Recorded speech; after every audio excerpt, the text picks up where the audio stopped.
అసలు mind blowing movie అయితే. నేను ఆ మూవీ అంతా చూసాక నేను ఏం ఫీల్ అయ్యా అంటే థ్యాంక్ గాడ్ మా నాన్న మాత్రం వెంకన్నలా లేడు, అదొక్కటే ఫీల్ అయ్యా. అండ్ నేను అందరు చెప్పేది ఏంటంటే ప్రతి ఒక్కరు కూడా సినిమా థియేటర్కి వచ్చి చూడాల్సిన మూవీ ఇది. ఎవరన్నా పైరసీలో చూసారనుకోండి అంతే, ఇంకా వాళ్ళకి వెంకన్న లాంటి కొడుకన్న పుడతారు, లేదంటే వాళ్ళ నాన్నన్న అట్లా అవుతారు.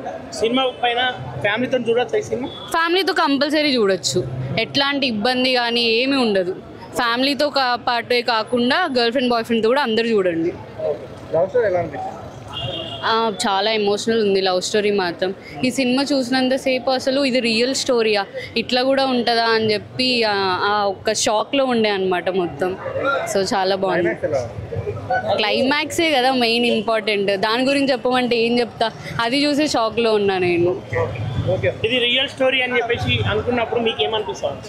షాక్లో ఉన్నా, మళ్ళీ ఏమనిపిస్తుంది అంటే ఇంకేం చెప్తాను, రియల్ స్టోరీయా ఇది అన్న షాక్లోనే ఉన్నా నేను. అట్లాంటి ఫాదర్స్కి ఏం చెప్తారు మరి మీరు?